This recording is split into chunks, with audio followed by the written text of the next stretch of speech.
Olá, muito boa tarde. No Sem Censura de hoje, nós vamos falar do Festival de Música das Rádios MEC Nacional, mas também de teatro, de literatura e de uma campanha de redução de homicídios. Nossos convidados são Rafael Canedo, que é ator e que está em cartaz aqui no Rio com a peça O Alto da Compadecida, de Ariano Suassuna. Já estreou? Não. Dia 16 de junho, às 19 horas. Isso, tá na bica. Faz ele pela aqui, Rafael. Nós estamos com Dandara Tinoco, que é jornalista e que está coordenando a campanha de redução de homicídios Instinto de Vida. Ótimo, que vai dar suíte à matéria de ontem que a gente estava falando sobre o mapa do IPEA. Beleza, Dandara? Perfeito. Estamos com Cláudio Ortmann, que é redator e que durante uma crise profissional virou motorista de táxi. Bom, e com essa experiência, ele escreveu Na Vida Nem Tudo é Passageiro, Crônicas de um Taxista. Ótima ideia. Cabeça de publicitário, hein, Cláudio? Com certeza. E estamos com Ana Clara Horta, que é cantora, que venceu o Festival das Rádios MEC Nacional de 2016 na categoria de Melhor Canção. É uma canção lindíssima e ela vai mostrá-la e vai também falar sobre essa carreira. E a nova edição do festival, que tem data, não tem? A gente tem que se inscrever? O dia 17. Aí, tudo em cima. Ainda tem tempo. Muito bom. E estamos com a nossa produtora de web, Camila Abreu, que vai explicar para vocês como participar do programa hoje, não é, Camila? Exatamente. Boa tarde, pessoal. Boa tarde. Para participar do programa é simples, basta entrar nas nossas redes sociais, deixar o seu comentário ou enviar uma pergunta para os nossos convidados usando a hashtag Sem Censura. Maravilha, Simples, né? perfeito. Olha só. A gente entra no túnel do tempo e finge que você é o Miguel Falabella. Mas... é isso. Foi interessante fazer um Miguelzinho? Foi maravilhoso. Foi. Primeiro tive muito medo, porque era o primeiro papel na TV e já chegava fazendo o Miguel, que é uma figura muito querida por todos, né? Então eu fiquei com muito medo. Mas assim que eu cheguei lá, o Miguel já me recebeu muito bem, me ajudou. Aí falou, vou te ensinar como é que você vai ter que me fazer. Aí ele disse uma coisa que eu não esqueço. Você precisa pegar o meu tempo-ritmo. Se você pegar esse tempo, você vai conseguir achar o personagem. Aí foi ótimo. Depois... E como é que a gente pega o tempo rítmico de alguém? Ele gravava muito os meus textos. Ele gravava as minhas falas como ele faria. E aí eu pegava... Ele te dava um pouco a música. a sonoridade dele, o tempo que ele tinha para falar.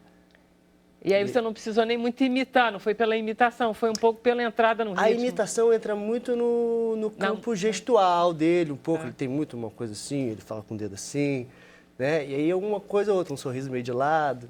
Você vai verdade, pegando. E junto com a fala... Você aí consegue ver o Miguel ali de alguma forma. E tem muita gente que diz que eu pareço muito, eu nunca achei, mas agora eu acho. Eu conheci o Miguel, o garoto. Tem sim, tem a ver, É ótimo, uma vez eu Mas a melhor coisa é que vocês são atores, quer dizer, é isso que faz a proximidade de vocês dois. É que você pode querer fazer o Miguel, né? É verdade. Teve uma jornalista que uma vez me perguntou, você gosta? Eu falei, claro, senão eu estava desempregado. Muito bom. É de que Miguel nós estamos falando? Falabella. Acho que alguém tinha dúvidas? Tá bom. Me diz uma coisa, mas eu queria falar do Porcos com Asas, que é muito importante na sua vida, não é não? Foi muito importante na minha vida. Então conta a história um pouquinho, rapidamente. Foi um trabalho que... Foi meu primeiro grande trabalho no teatro, né? Só tinha feito peças infantis, foi o primeiro adulto que eu recebi para fazer. E a gente tinha uma estreia num festival de Angra, que é um festival enorme, com grandes produções, e era um espetáculo até com pouca verba. E a gente conseguiu ganhar o festival como melhor espetáculo e eu fui indicado como melhor ator. E ali as portas começaram a se abrir para mim. Foi difícil fazer o papel? Porque é um garoto com síndrome de Asperger, quer dizer, é uma coisa meio autística, né? Não, o Porcos com Asas foi um espetáculo antes desse. Esse se chama como? O Porcos com esse do menino com Asperger era O Estranho Caso do Cachorro Morto. Tá. Esse foi o papel mais difícil da minha carreira até hoje. Tá. O Porcos Quero... Quase, então eu tô confundindo, porque eu tava achando o que era Porcos Quase era um adolescente que está descobrindo a sexualidade. Ah, tá bom. Então esse foi o primeiro esse foi o primeiro, lançou. Esse foi um segundo trabalho que eu consegui, que foi O Estranho Caso do Cachorro Morto, que era um menino de 15 anos que tem síndrome de Asperger. E foi muito difícil. Eu lembro que quando eu recebi o texto para fazer o teste, eu queria muito fazer, então eu mandei uns 10 e-mails para a produção pedindo para fazer o teste. E aí eles me deram o texto, eu falei assim, eu não sabia como começar a falar, porque é muito diferente. Ele tem uma mecanização na fala, tem um raciocínio muito rápido. E aí eu larguei o texto, eu tinha 10 dias para fazer o teste, larguei o texto, fiquei estudando um pouco sobre a síndrome, aí fui conhecer pessoas, vi filmes e aí sim comecei a conseguir estudar o personagem e conseguir o papel. Quando a gente estuda, que faz teste, que a gente ainda não é um ator, a gente tem coach, a gente tem alguém que ajuda a gente? Olha, tem amigos. Eu não tive um coach, mas tive alguns amigos até que me apresentaram pessoas. Falaram, eu conheço uma pessoa que tem assim, vou te apresentar. Me levava. Isso ajuda muito também. Você tinha feito cal, alguma coisa, tablado? Eu sou formado pela Escola de Teatro Martins Pena. Gente, que barato. Que fica aqui do lado. Do lado, maravilhoso. Já dei aula lá. Adoro Martins Pena. É uma grande escola. É a escola mais antiga da América Latina. Isso. Onde morava o Barão do Rio Branco, está com o maior problema agora, né? Está sempre com problema financeiro. Sempre teve, assim. Sempre teve. Mas quando eu saí, estava vivendo uma época muito boa. Mas é até bom você falar, porque hoje a escola está num estado muito de abandono, né?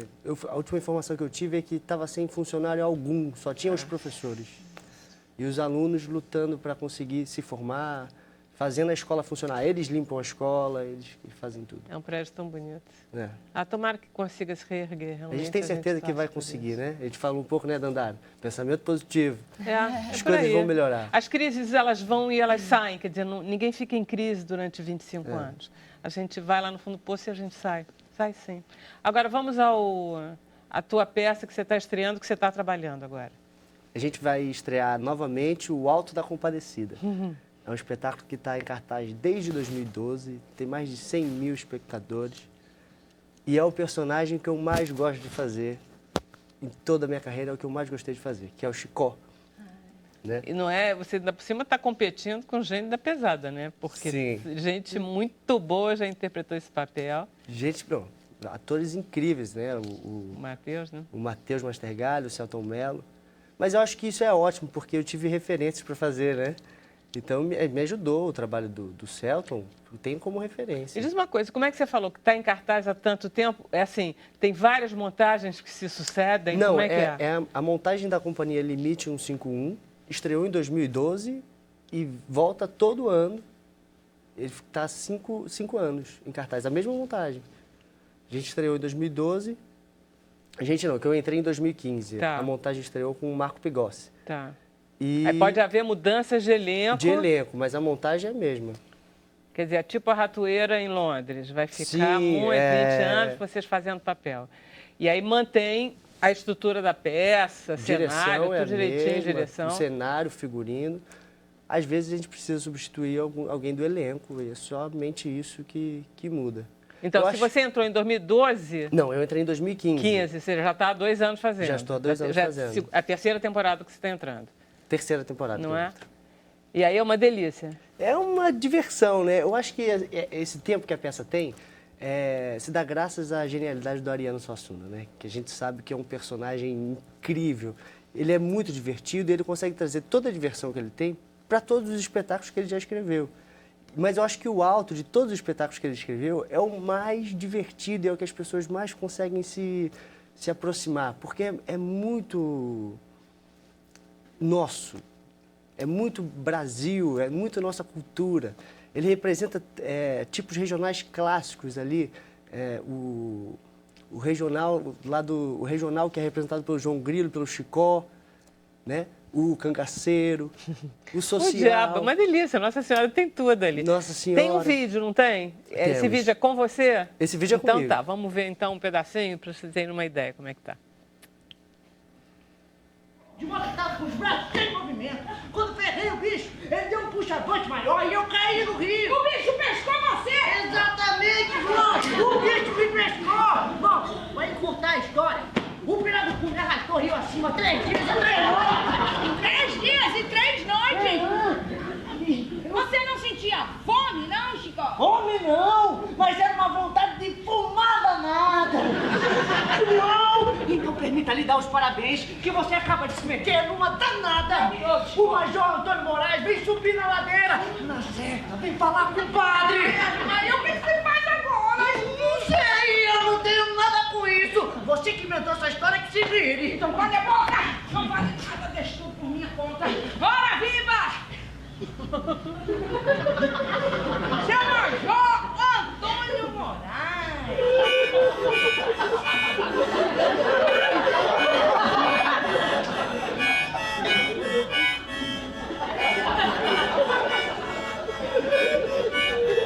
Nossa Senhora! Só tendo sido abençoado por meu padrinho, Padre Cícero Rei! Tá todo mundo gargalhado, né? Fica todo mundo o tempo todo. Você faz o Chicó e quem faz João Grilo? Gláucia Rodrigues. Uma mulher. E como é que ela se sai? Maravilhosamente. Gláucia é uma das grandes atrizes que nós temos, uma atriz de teatro, e ela faz um papel brilhante. É lindo ver a Gláucia em cena no papel do João Eu Grilo. tava gostando de ver o teu jeito. Esse jeito de se rebolar assim pra trás, que nem Michael Jackson, tava gostando muito ali. Pois é, eu tentei imitar o Michael Jackson, mas tive muito Acho que sucesso. ficou Aí ficou Eu bom. acho que ficou muito bom isso. Ficou um brasileiro muito bom. É muito, as pessoas se divertem muito porque a peça tem uma direção de cumplicidade com o público. O público faz parte do espetáculo o tempo inteiro. A gente fala com ele, com a partes. O público se diverte e é cúmplice de tudo que está acontecendo dos dois, né? Porque a peça é uma grande tramóia dos dois. O Chicó morre de medo de tudo e o João é um cara que consegue se meter numa encrenca atrás da outra. Ele vai se enrolando, ele é quase os juros do banco, é uma bola de neve, né? Maravilha. Vamos lá, dá o serviço. Quando é que a gente estreia? Em que lugar? Que horas? A gente estreia no Teatro Eva Hest de terça a sábado, sempre às 19 horas. Fica na Livraria Cultura, na Senador Dantas, número 45. A gente estreia dia 16 e finaliza dia 29 de julho. Venham todos. Julho. Julho. Tá, então tem um mês. Temos 2 meses. E meio. 1 mês e meio. É, rapidinho, não é tanto assim. E fica ali naquele teatro que é uma maravilha. Você conhece, Camila? Você já foi? Ah, Camila, eu vou te levar lá. Ah, me leva. Cara, a Livraria Cultura é uma coisa, né, de lindo. É lindo. É muito bom o teatro. O teatro é muito aconchegante, é próximo o palco da plateia. Muito bom. É muito bom. Só para reforçar, a peça é uma produção da Companhia Limite 151, que tem mais de 25 anos de estrada aqui no Rio. E a direção é do Sidney Cruz. Maravilha, sucesso. Obrigado. Vamos lá. Ana Clara, Oi. como é essa história de um concurso? Quer dizer que se eu tiver feito uma música, eu posso concorrer? Pode. Só ter coragem de se inscrever. É coragem, né, que precisa? Precisa, um pouco. Na verdade, o que aconteceu? Uma das minhas tias me ligou e falou: abriu um concurso na Rádio MEC, vai se inscrever. Eu falei: ai meu Deus, concurso de música, eu nunca ganhei nada, nem bingo, como é que eu vou me inscrever num concurso? Não, se inscreve. Eu falei: então tá bom. E aí fiz todo o processo. E o legal desse festival é que cada etapa que você vai passando, eles vão veiculando as músicas que vão sendo selecionadas na programação da rádio. Então, para quem ainda está nesse processo de construir uma estrada musical, qualquer tipo de divulgação é maravilhoso. Mas essa estrada você já tem um pouquinho, né? Um pouquinho, Clara? tem um pouco, né? sim, sim. Mas a gente sempre está caminhando, É. né? Então, para mim, foi maravilhoso porque cada etapa que eu ia passando, a música ia veiculando na rádio e a possibilidade de mais gente poder conhecer e ouvir. E aí, As pessoas ouviam? As pessoas comentavam? comentavam. Porque eu tenho a sensação que ninguém mais ouve rádio, assim. Não, das escuta. gerações Tem de muita vocês. gente que escuta rádio. Principalmente né? a Rádio MEC também, A bastante. Rádio MEC também, Tem né? um público É muito incrível. fiel. Então, para mim, foi muito bom, porque eu consegui atingir pessoas que talvez eu nunca conseguiria chegar perto, né? E aí, a votação, né, as etapas iam desenrolando. E aí, né, passei para semifinal, passei para final. Falei: nossa, gente, eu já estava tão feliz Mas com a olha só, conquista. quantas categorias são? Eram algumas categorias: melhor canção, melhor intérprete, melhor Tem música, melhor música, melhor votação. canção? Tem melhor intérprete, melhor canção, melhor música no voto popular, Erudito. melhor música erudita, tem várias Agora ainda por cima Sessões. aumentei várias categorias. Categorias, E isso. aumentou esse ano, parece que tem mais 3 ainda. Jura? Eu estava vendo. Olha Tem mais, só. tem mais, tem mais. Então, eu já chegando na semifinal, na final eu já estava super feliz, porque a minha música já estava tocando, então eu já estava super feliz. E tinha essa, no edital, né, tá escrito de que você podia acompanhar a votação pela internet, na página da Rádio MEC. A votação é popular? É de popular. tudo? Não tem júri? Tem um júri, tem um júri que seleciona para a semifinal, tem um júri que seleciona para a final, e tem a votação popular, mas também tem o júri na final.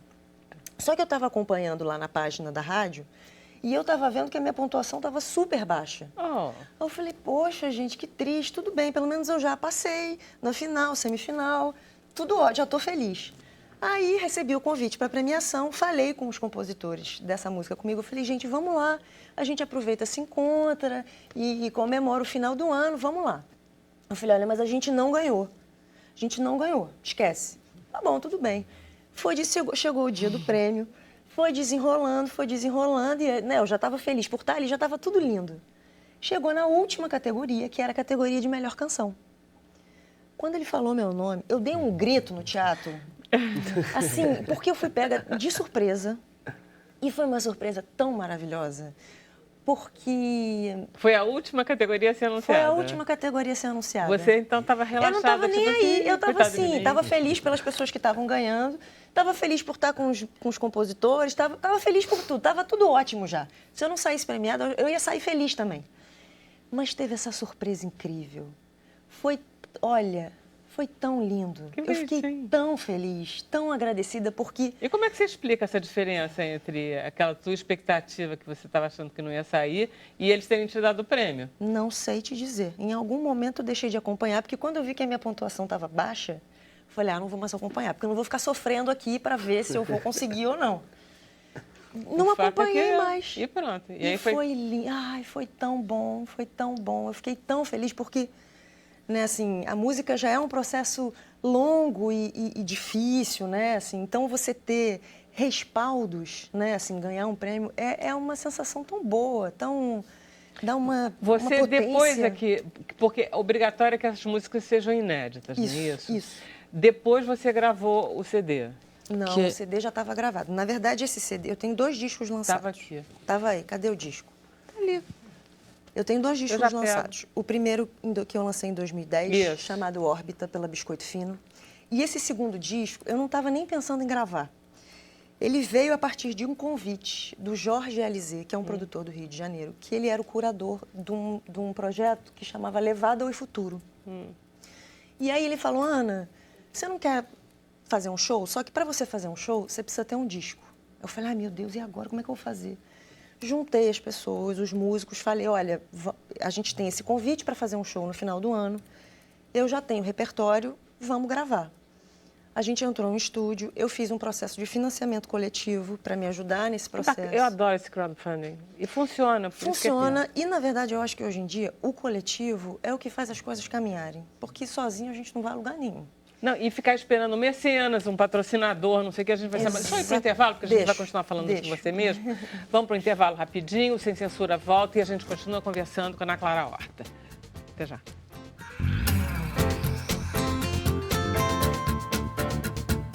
Bom, Sem Censura de hoje está falando sobre música, sobre teatro, sobre histórias de um taxista e também da campanha Instinto de Vida. Vamos perguntar para a Camila se nós temos algum comentário, alguma pergunta. Temos? Temos. A Ellen Rodrigues, ela comenta, traz a peça aqui para Fortaleza. E eu aproveito para perguntar se já foi para o Nordeste, como é que foi a reação? A gente ainda... Eu não viajei com esse espetáculo para o Nordeste, mas seria incrível fazer. Acho que seria muito bom, né? O espetáculo Sim. de lá, o Ariano era do Recife. Sim. Seria muito... O Tomara, como é o nome, Ana Clara? É Não, Ana a Clara Ellen sim. Rodrigues. Ellen Rodrigues. Tomara, Ellen. Espero que sim. E Maravilha. a Carolina Azevedo pergunta se a temporada vai ter preços populares. Sim, o espetáculo custa de terça a quinta, R$30. E sexta, sábado, R$40. E tem aquelas vans todas a meio preço. É. Olha só, gente, amanhã tem futebol bem cedo, o que é um jogo amistoso do Brasil com a Argentina. Vocês estão sabendo, todo mundo sabe de futebol, né? Então, é um jogo preparatório para a Copa de 2018 e vai ser um horário delicioso, 6h30 da manhã, não atrapalha a vida de ninguém. É para tomar café da manhã torcendo. Exatamente, é melhor coisa do mundo. Você acorda, toma café vendo o jogo e sabe trabalhar. De bom humor, com aquela goleada fantástica, com a nossa transmissão genial, com comentários do Rei Pelé, tudo ao vivo aqui pela TV Brasil. Quer mole ou quer mais? Vamos ficar todo mundo de olho na tela bem cedinho amanhã, ok? Combinado? Vamos lá. Ana Clara. Tem um vídeo. Vamos passar o vídeo. Pode passar, por favor. Dois velhos rivais num confronto amistoso. Uma disputa eletrizante. Bons motivos para entrar em campo. Brasil e Argentina se enfrentam no preparatório para a Copa de 2018. Amanhã, 6h30 da manhã, ao vivo aqui na TV Brasil. Uma parceria CBF-TV Brasil. Muito bom, vamos lá. Ana Clara, aí vamos lá. O teu primeiro disco é Órbita, é isso? O repertório é todo teu? Você é a compositora, né? Eu sou a compositora. Eu tenho alguns parceiros que me ajudam, mas todas as músicas são minhas, tanto do primeiro disco quanto do segundo. Tá. E você começou a compor quando? Toda a tua família é musical, não é? Pois é, toda a minha família é de músicos. Você é irmã do Kiko Horta, que é um acordeonista, toca piano muito bem também.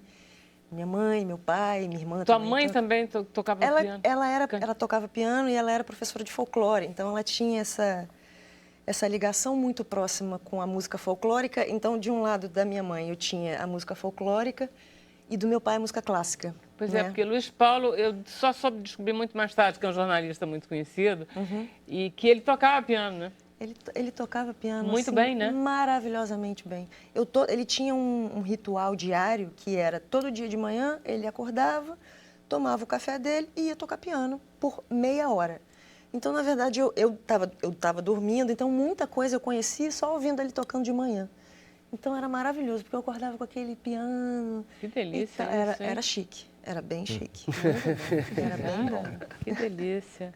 E aí você foi entrando na música meio sem querer, né? Meio sem querer. Na verdade, eu primeiro me formei em psicologia, trabalhei um pouquinho com psicologia, mas aí acabou que eu não consegui fugir muito da música, né? Porque eu tenho essa coisa muito forte, né, da minha família.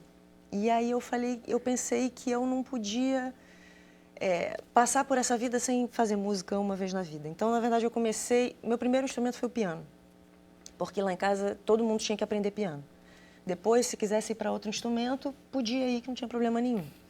Mas eu logo me interessei pelo violão, então eu comecei a tocar violão com 14 anos. E aí eu fiz a minha primeira música com 14 anos. E eu componho desde então.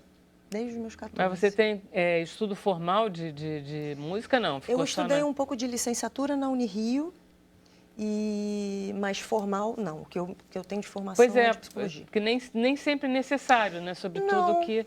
Na verdade, assim, eu acho que se você tiver uma boa melodia e um bom texto, eu acho que está meio caminho andado, sabe? Não, sobretudo que você está no meio musical. Quando a gente está nadando na música, fica um pouco mais fácil. Fica. E, na verdade, todo esse processo de aprender música, né, e de cantar e tal, sempre foi muito natural para mim.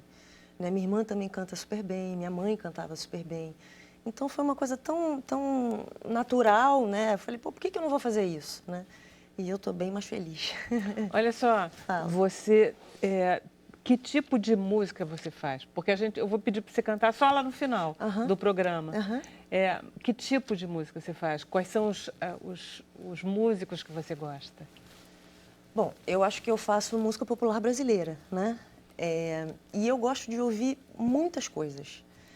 Eu gosto de ouvir instrumentistas, tipo César Camargo Mariano. Tem uma instrumentista e uma cantora que eu gosto muito, que é a Esperanza Spalding, que é uma baixista maravilhosa. Tem uma cantora do Cabo Verde, que é a Maíra Andrade, que eu adoro. Eu ouvi muito João Gilberto. Eu gosto muito de Elis Regina, o Djavan, que é a minha referência, assim, que foi o cara que me abriu o campo musical e das palavras inventadas, né, que ele faz muito isso. E eu gosto de tanta gente. tem a Mayra Haddad, tem o João Gilberto. Então, na verdade, esse jeito do violão mais picadinho e tal, eu acho que eu peguei com o João Gilberto. Tá de boa, uma boa referência. Tá bom, né? Mudou alguma coisa o concurso? Não. Não. Não, eu inclusive, assim, queria dar força para que as pessoas se inscrevessem, porque é muito, muito bonito da Rádio MEC abrir esse espaço para novidades, né? E abrir espaço na programação, né? Para o novo poder ocupar o seu espaço, sabe? Então, eu acho que é uma maneira muito, muito boa de você fazer com que o trabalho circule. Eu acho também, eu gosto bem de estar aqui nesse prédio junto com a Rádio MEC, que não estava aqui, que agora está. Você está bem situada, então. E que é uma delícia. Foi muito legal. Maravilha, então você vai cantar 2 músicas depois. Isso. Vai ser uma das que você ganhou o concurso, você vai cantar? Isso, eu vou cantar Prato Cheio, que foi a música vencedora, e eu vou cantar Moreno, que é uma música que também está nesse CD Dialeto. Maravilha, muito bom. E aí, Dandara, olha só, ontem veio o Daniel Cerqueira, se não me engano, Sim. Não é? Que é do IPEA, Isso. nos apresentar o mapa da violência do IPEA e é muito impressionante. Agora você vai me explicar o que é o seu trabalho. Claro. Eu estou na coordenação de uma campanha chamada Instinto de Vida, que é uma campanha para a redução de homicídios na América Latina. Então, a gente está começando com foco em 7 países, que são 7 países que têm prevalência de violência letal, além do Brasil, Colômbia, Honduras, Guatemala, El Salvador, Venezuela e México. Então, são países que têm altas taxas de violência letal. E hoje, 30 organizações compõem essa campanha, entre elas o Instituto Igarapé, onde eu trabalho. Ah, tá. Você do Igarapé, a gente adora a Ilana Jaba. Ela já veio aqui, a gente adora todo o pessoal do Igarapé, nós temos a maior força sempre. São muito bacanas, tem um trabalho muito bom. Ótimo. E o objetivo dessa campanha é reduzir os homicídios em 50% em 10 anos. Quando a gente fala esse número, algumas pessoas acham que é uma meta ambiciosa, mas o que eu estava falando um pouco antes aqui é que é uma meta totalmente possível. E a gente fala que é totalmente possível porque alguns lugares da própria América Latina conseguiram isso. Só que, claro, a gente precisa de políticas públicas que garantam a sustentabilidade dessas reduções. Diz, Dandara, quais são os países que conseguiram reduzir a mortalidade? A gente, na verdade, fala mais de cidades que conseguiram reduções. São Paulo, por exemplo, no Brasil é um exemplo de um lugar onde conseguiu redução.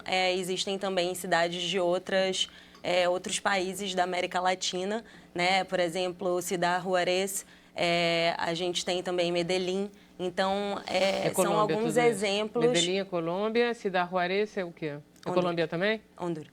Honduras. E a gente, na verdade, conseguiu reduções nesses patamares em alguns lugares. Então, a gente quer falar que é possível reduzir os homicídios. Você sabe que eu estava lendo para te entrevistar e estava vendo que na América Latina, deixa eu ver se eu acho aqui os números que eu vi. A América Latina tem 8% da população mundial e ela tem 38% de homicídios. Quer dizer, é um absurdo que um lugar que tenha uma porcentagem de uma população do mundo, seja essa, com uma taxa de homicídio mundial dessa proporção. Por que você acha que a América Latina, que não é, entendeu? Por exemplo, os Estados Unidos é um país totalmente armado e tal, não está em guerra, você tem guerra no Oriente Médio. Por que a América Latina tem esse destino de homicídios tão... Na verdade, a gente fala que a violência letal é um fenômeno complexo. Isso significa que são várias causas que fazem com que exista essa realidade. A América Latina, alguns lugares da América Latina, apresentam várias dessas causas. Entre elas, por exemplo, desigualdade social. Uma outra questão é baixo acesso a emprego, sobretudo de jovens. Existem outros fatores também que estão relacionados, por exemplo, com uma baixa taxa de elucidação desse tipo de crime. Então, existe aqui uma concentração, é um fenômeno que algumas pessoas chamam de tempestade perfeita, né?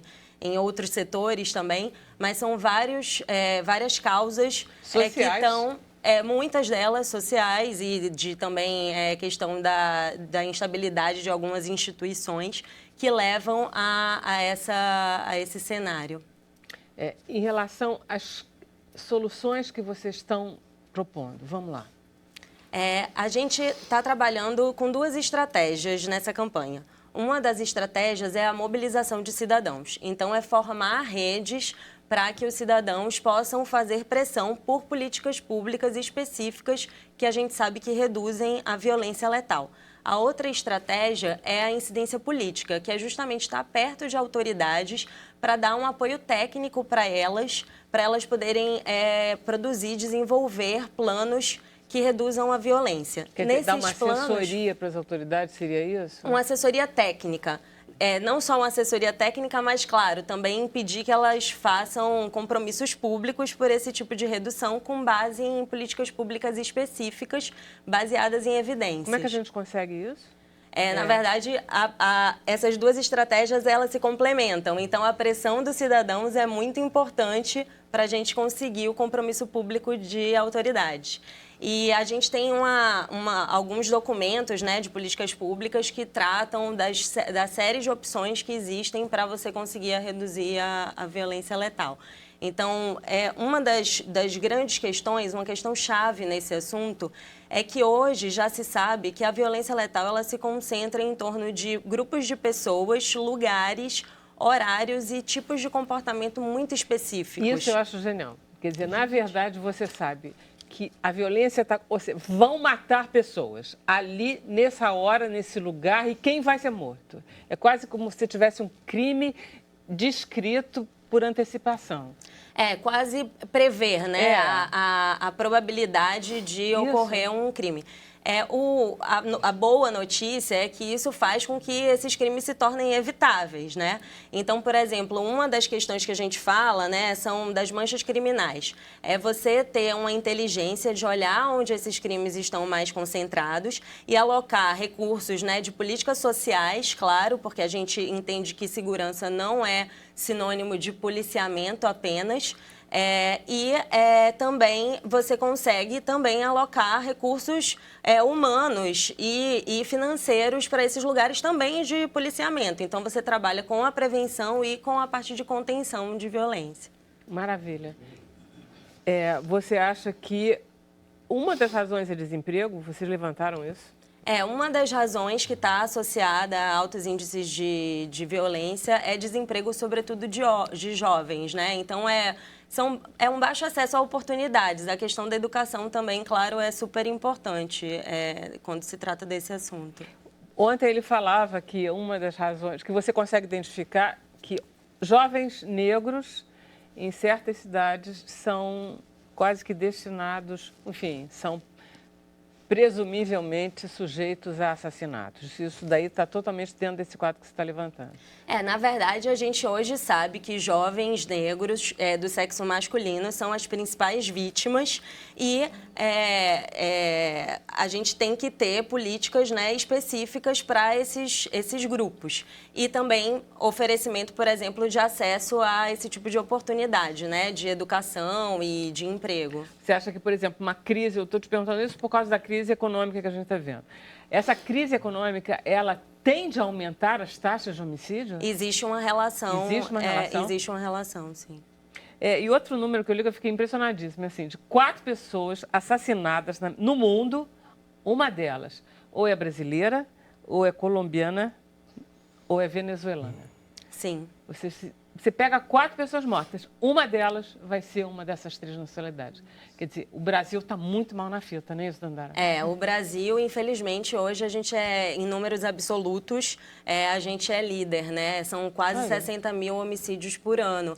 É um número, enfim, completamente absurdo. Mas, só para a gente ter uma ideia, com essa campanha, a gente fez as contas de que reduzindo os homicídios em 50% em 10 anos, nesses 7 países é possível salvar 365 mil vidas.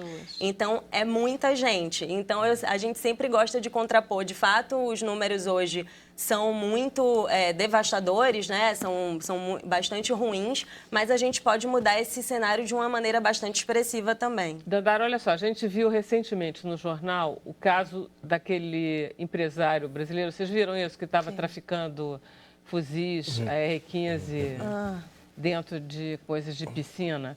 e que estão entrando pelo aeroporto do Galeão, moleza. Quer dizer, Polícia Federal, enfim. E é uma briga, porque a Polícia Federal ficou danada, porque a gente aqui devia ter... Polícia Civil não podia ter feito, quer dizer, ainda por cima provocando problemas burocráticos entre as polícias que estão supostas não deixar esse armamento entrar. Você acha que entra muito armamento, que o Brasil é muito rota de passagem de armamento, de droga, e que isso aumenta esse tipo de homicídio? Infelizmente não só tem essa questão da entrada, mas o Brasil é um grande produtor também de armamento, né? Ah, é? Então, uma das políticas públicas também que a gente entende que é prioritária é um maior controle, né, uma regulação mais eficaz em relação a essa questão das armas. Esse acesso fácil à questão das armas é super também significativo no que é relativo a aumentar os homicídios. Hoje, no Brasil, um percentual muito grande dos homicídios, né? 70% dos homicídios são cometidos por armas de fogo. Então, a gente entende que uma regulação mais responsável dessa questão do uso das armas é também muito importante. Ontem o Daniel falou que a gente, quando vê essas taxas de morte de adultos, jovens, não sei o quê, a gente está contando homicídios violentos basicamente por arma de fogo. Não está contando acidente de trânsito, latrocínio, nada disso. Quer dizer, isso são números que vêm piorar esses números, é isso? Porque são outros tipos de mortes violentas, né? A campanha hoje trabalha com homicídios especificamente, né? Que são assassinatos. Mas, de fato, existem outras causas, né? De mortes violentas também que, enfim... tem índices também preocupantes no país, infelizmente. Tá, eu vou fazer um intervalo, mas a gente volta, eu queria te fazer uma perguntinha ainda. Tá, a gente vai fazer mais um intervalo, na volta vai ser o último do programa, mas a gente ainda continua. Até já.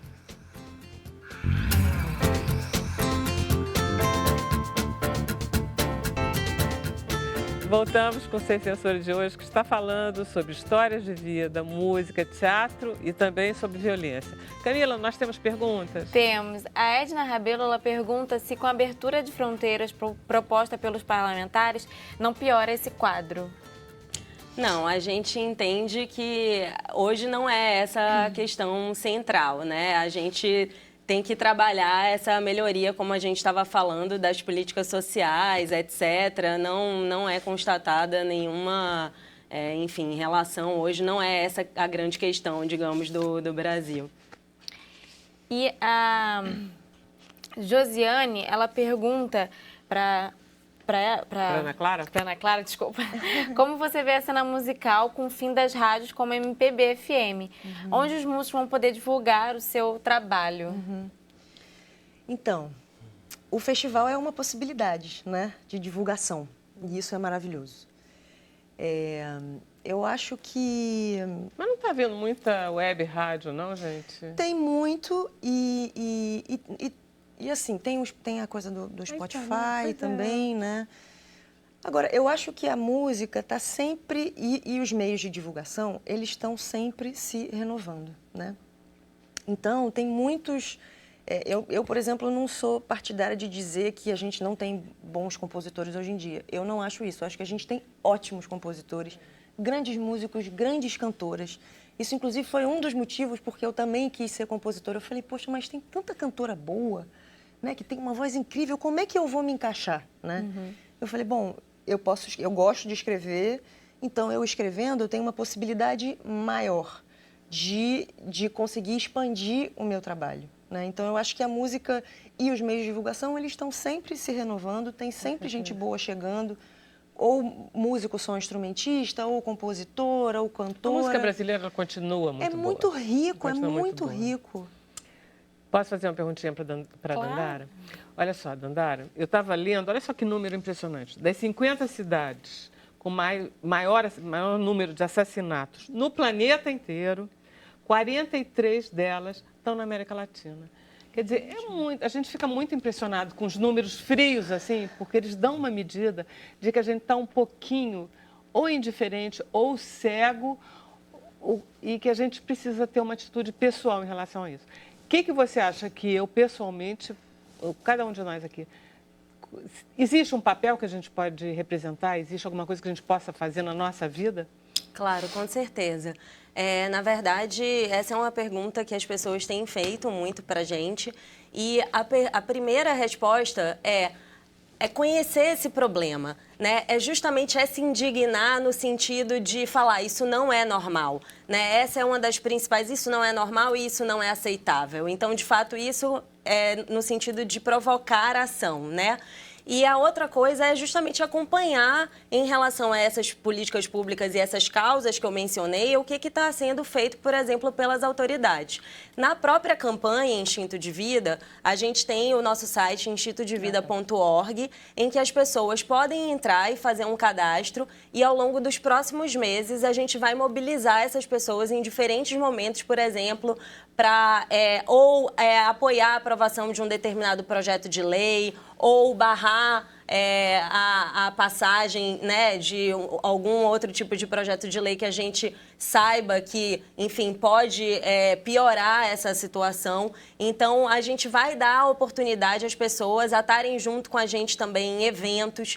E tem uma questão também bastante interessante da campanha, que é a perspectiva de poder usar homenagens, né, a pessoas que foram assassinadas, para provocar também mudança. Então, a gente tem uma das primeiras ativações, como a gente chama da campanha, é um site que chama Vivos em Nós, vivosemnós.org, em que as pessoas podem, né, pessoas parentes, familiares de pessoas que foram assassinadas, podem entrar e fazer homenagens. A gente entende que dar rosto a esses números, né, que são tão impactantes, é uma parte bastante importante também da gente acordar para esse problema e poder enfrentar esse problema, né? Não achar que as coisas vão continuar do jeito que estão, porque é possível que a gente mude. Maravilha. Obrigada, Dandara. Vamos começar com Cláudio Ortmann, que é redator de diversas agências publicitárias. Como é que você se define? Como publicitário, como motorista de táxi? Hoje, boa tarde, hoje já não me defino mais como redator publicitário, digamos assim. Tá. E foi exatamente depois de 30 anos trabalhando nessa área, nessa atividade, depois de passado a minha vida toda aqui no Rio, fui trabalhar em Manaus, trabalhei em Macapá, em Cuiabá, onde tinha trabalho eu ia. Sempre publicidade, sim, né, Cláudio? Sempre como redator publicitário e tal. E quando retornei para o Rio, eu percebi que muita gente depois de 40. Depois de 50 vai ficando mais grave você conseguir um lugar no mercado, né? E eu já tinha até mais do que isso. Deixa eu contar para vocês, não sei se vocês viram, mas ele tem muito bom humor. Eu perguntei, porque eu estava querendo comparar a minha idade com a dele, porque eu sei que eu sempre sou mais velho que todo mundo, né? Todo mundo já sabe, eu tenho 69 anos, aí eu sempre sou mais, não tem mais ninguém mais velho que eu no mundo. Aí eu perguntei, Cláudio, quantos anos você tem? E é uma pergunta indiscreta, né? Mas eu já me dou direito de me fazer essa pergunta. Aí ele me disse, vários. Realmente, são vários. Fala. Então, realmente, o mercado se tornou pequeno, restrito, né? E eu tinha que fazer alguma coisa para sobreviver. E na época surgiu um dinheiro e tal, eu falei, o que eu vou fazer? Pesquisei, e falei, bom, depois de pesquisar mesmo, eu vou comprar um táxi. E comprei um táxi. Isso era quando, hein, Cláudio? Foi agora, eu trabalhei o quê? Até um ano atrás eu tinha um táxi. Durou quanto tempo a tua vida de Foram taxista? 2 anos direto. Poucas vezes eu tive uma segunda-feira que eu tirava para folga. Tá. Era direto, segunda e tal, né? Direto. E quando eu comecei a trabalhar com táxi, eu tinha um aspecto que eu achava interessante, que era a possibilidade do contato com as pessoas. Mas, por outro lado, Vera, eu sempre tive uma dificuldade, uma noção espacial, um negócio muito delicado. Como é que eu vou trabalhar no táxi se eu tenho uma dificuldade espacial, né? E no início, quando eu... Você se perdia? Com certeza. E eu brigava com a moça do GPS. Eu brigava constantemente, né? Você fazia Uber, não? Porque não. Todos os motoristas de táxi da Uber têm esse problema. Eles têm, eu já soube, No meu caso, eu às vezes brigava com o GPS, poucas vezes eu ia para a Zona Norte, não era por preconceito. É porque eu tinha medo de me perder, realmente, porque eu não conheço. Então, Zona Norte... E o GPS, aquela moça dizendo, agora vire à direita. O meu problema maior era quando surgia a bifurcação. Porque ela falava, a 50 metros entre a direita na bifurcação. Quando eu chegava na bifurcação, eu olhava assim, muita gente indo para o lado esquerdo, eu falava, está mais animado ali. Eu ia para o lado esquerdo. E aí, quando eu percebi, eu já estava perdido. Então, isso aí era um problema. E no início, eu pegava aquela pista ali à direita, como quem vai pegar passageiro, e eu ficava com medo que fizessem sinal para mim. Eu falo, para onde que essa pessoa vai me levar que eu não conheço? Mesmo tendo GPS. Um taxista tímido. Eu tinha esse problema. Tanto que uma das primeiras corridas que eu peguei, uma senhora com a mãe dela em Botafogo, um lugar também que é fácil, mas eu me perco muito, lugares general isso, general aquilo, Leblon, então é tanto general que... Todos os generais argentinos estão lá. E eu então. E Botafogo, a moça entrou, a senhora, 40, 50 anos, com a mãe, e eu não sei porque o pessoal está sempre atrasado. O senhor, por favor, eu tenho 10 minutos para chegar no consultório para levar minha mãe. Por isso que a gente pega táxi. Pode ser. E eu, na hora, eu falei, não vou nem ligar o GPS, vou perder tempo. Eu julguei que eu saberia chegar.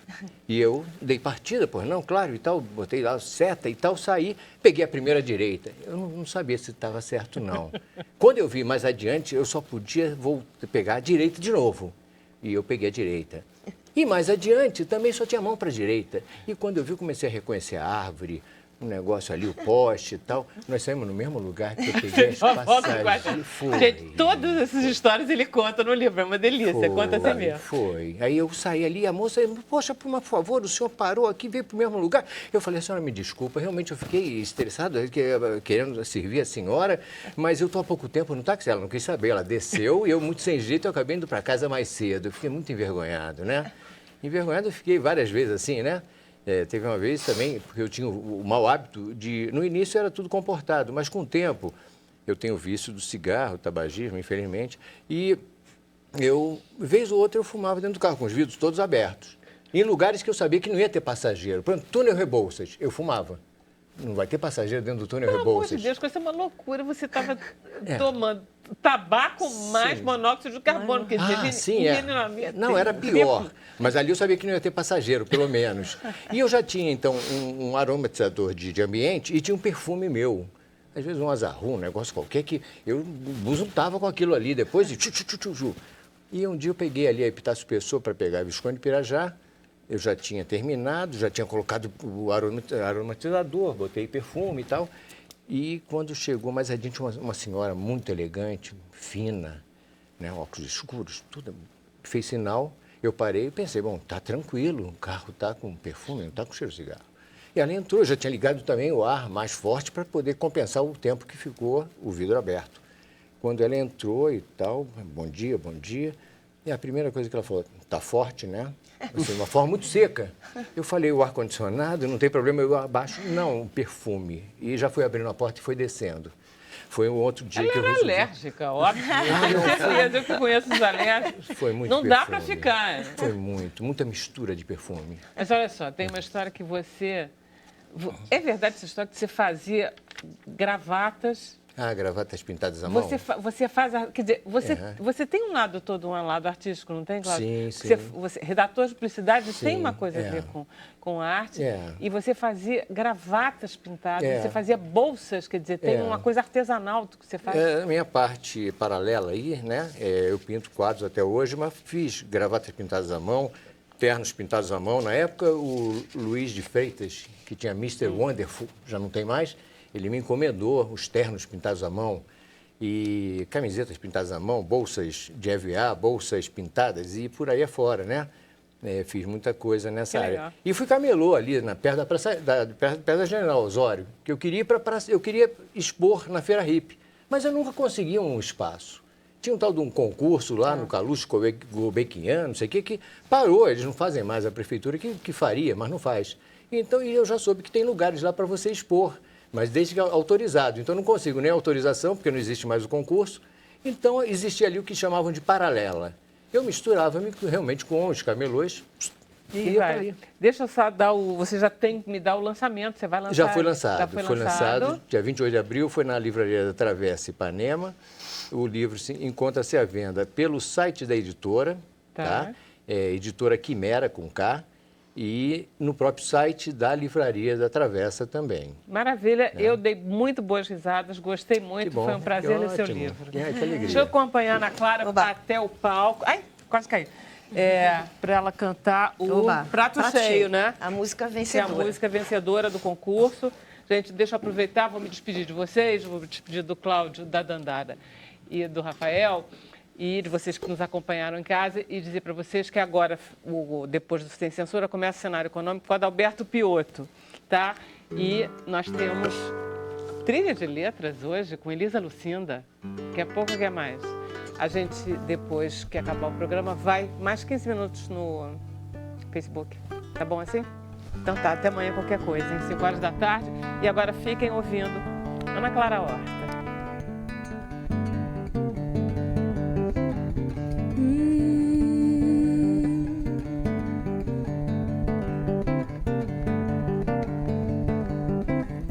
Não dê comida para os seus medos e dê farinha para a sua fé.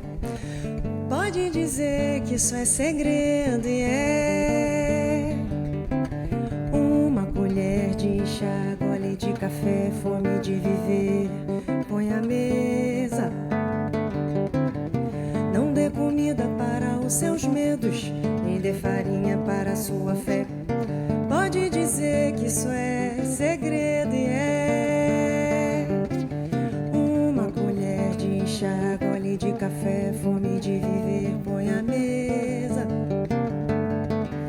Mais uma colher de chá, gole de café, fome de viver, põe à mesa.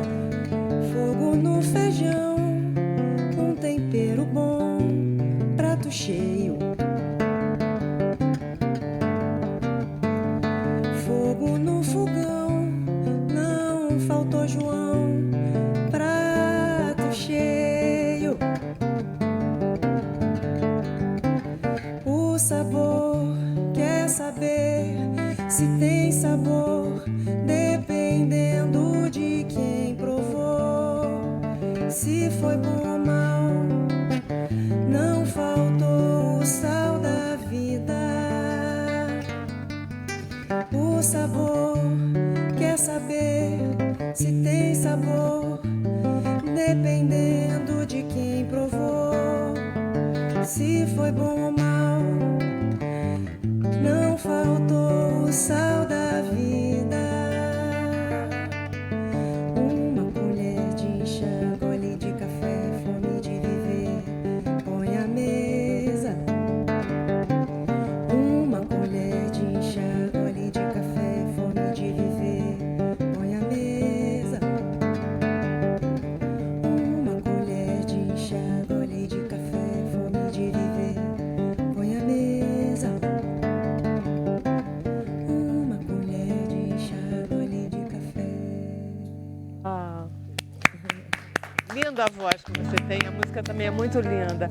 E agora, a gente podia começar com o Moreno logo. Vamos.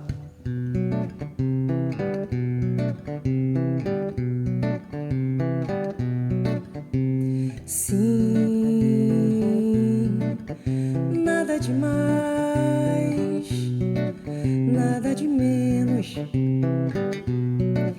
Demora não, moreno, sem mapa, sem cais, vai sereno,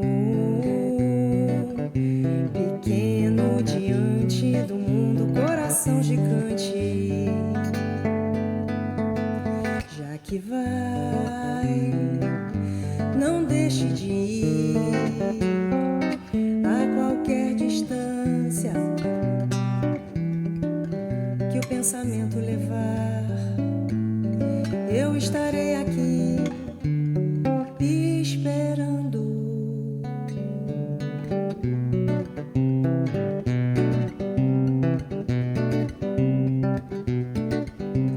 Sim, nada demais, nada de menos. Demora não, moreno, sem mapa, sem cais, vai sereno, pequeno diante do mundo, coração gigante. Já que vai, não deixe de ir a qualquer distância que o pensamento levar. Eu estarei aqui esperando sem desesperar.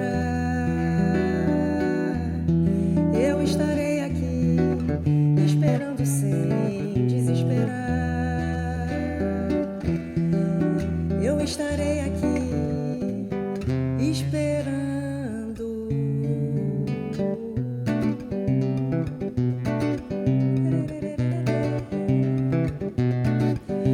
Pequeno diante do mundo, coração gigante.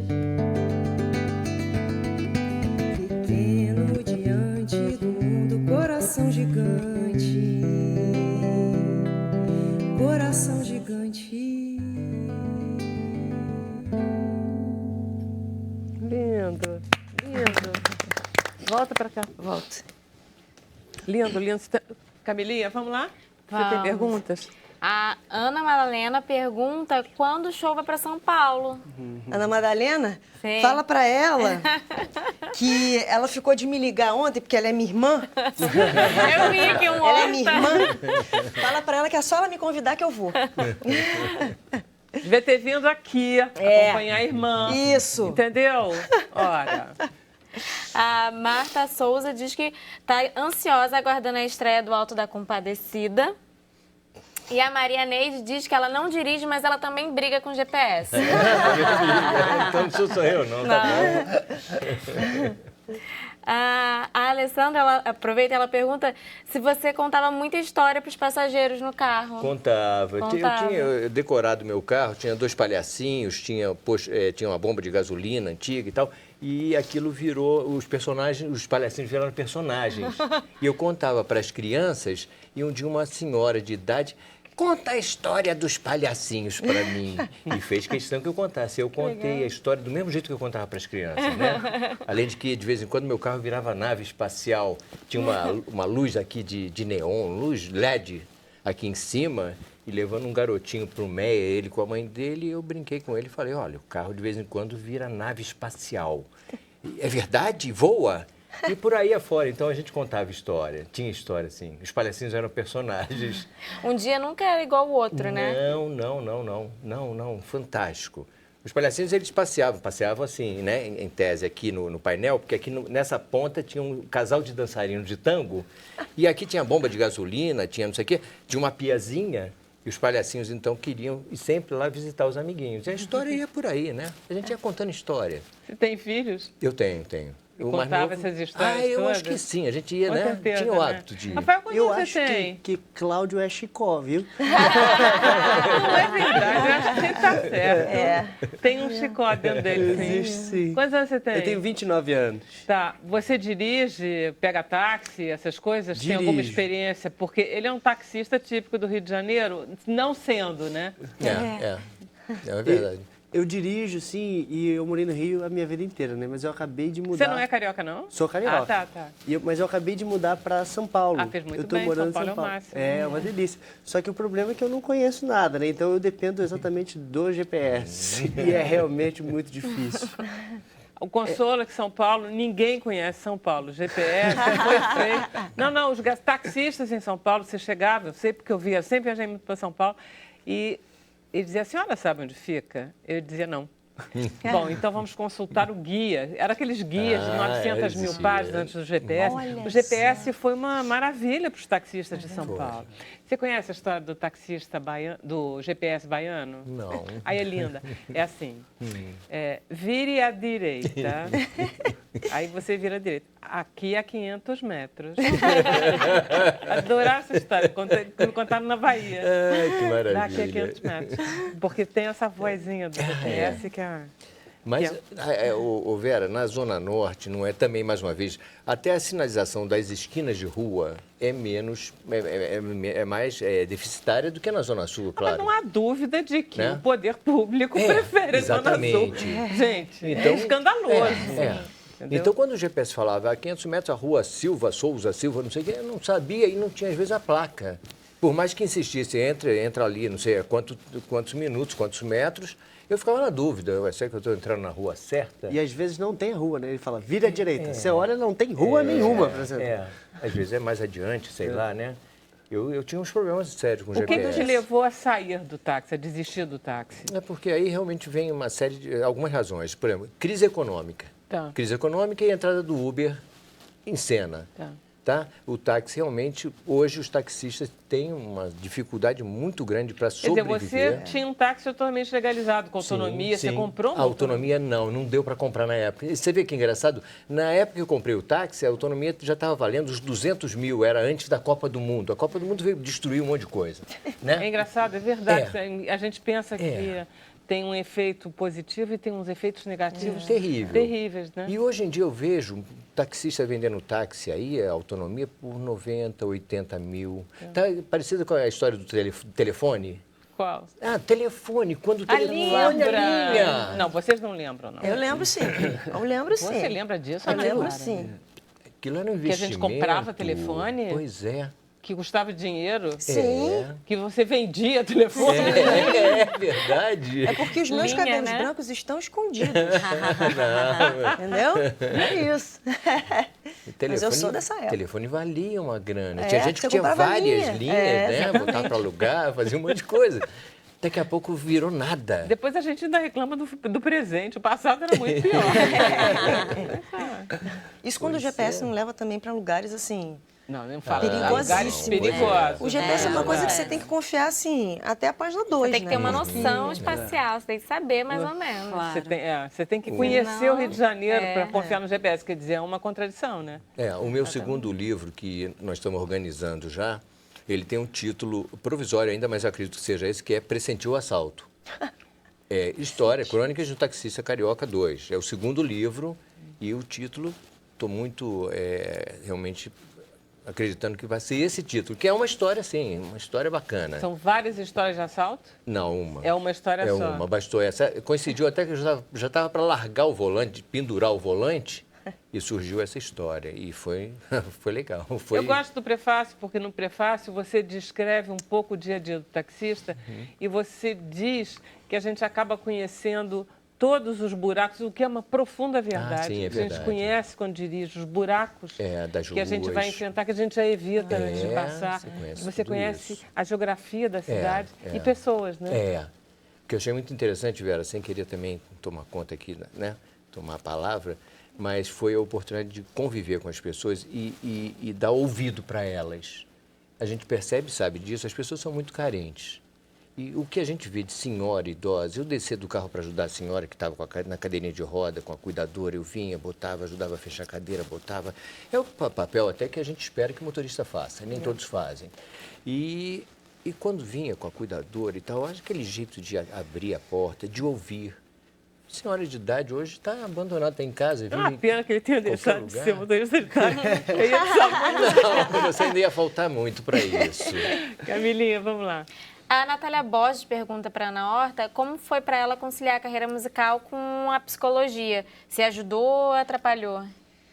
Eu não precisei conciliar porque eu deixei a psicologia para fazer música, então eu não precisei conciliar as duas coisas. Mas a psicologia me ajudou muito na vida de uma maneira em geral, né? Inclusive para mim, para eu poder compor, para tentar, às vezes, ir para lugares um pouco mais profundos. E eu tenho um tipo de composição que eu não tenho o costume muito de rimar, por exemplo, avião com coração, sabe assim, umas coisas... Você tem um vocabulário maior, né? Que faz com que o teu texto seja mais rico, né? Isso. Como eu sempre me direcionei para a coisa da composição, a psicologia me ajudou muito para tentar pegar por um outro caminho, sabe? Qual a tua profissão, Dandara? Você é jornalista? Eu sou jornalista, mas depois de me formar em jornalismo, eu fui estudar políticas públicas, né? Eu fui fazer um mestrado em políticas públicas. Mas trabalhei muitos anos em redação. Mas a política pública é fascinante, não é? A política, com P maiúscula, ela é muito bacana, não é? É sim, na verdade... Eu queria que você fizesse uma defesa da política, porque... Claro, é verdade. A gente está num momento em que as pessoas, né, por conta, enfim, com as suas razões, ficam querendo se afastar, mas na verdade o que a gente precisa fazer nesse momento é o movimento oposto, né? É estar mais perto da política e das decisões políticas, né? Para a gente poder acompanhar, porque no fim das contas, né, ainda que a gente não queira acompanhar, isso vai incidir na nossa vida. Então, quem perde é a gente, né? Se a gente fica mais distante, as coisas não deixam de acontecer porque a gente está deixando de acompanhar elas, não é isso? Você sabe que eu estava vendo? Estava vendo uma volta na Grã-Bretanha em relação a isso, ou seja, os jovens tinham desistido de votar, cada vez mais estava havendo menos votos, porque os jovens que estavam entrando na vida política não se interessavam, e lá o voto não é obrigatório. Então, na verdade, uma série de decisões, como a saída da Grã-Bretanha da União Europeia, foi decidida pelos velhos.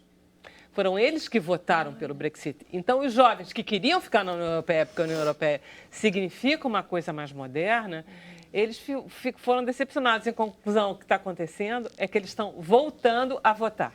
E a gente precisa muito de o que a gente precisa fazer aqui, né, de uma certa forma. A gente precisa de uma renovação também, né, nos próprios, enfim, representantes, né? A gente vê, né, as mesmas caras, etc. Então, a mudança também passa por uma renovação, né, em relação a esses representantes. Então, é muito importante que as pessoas não desistam, né? Isso, exatamente.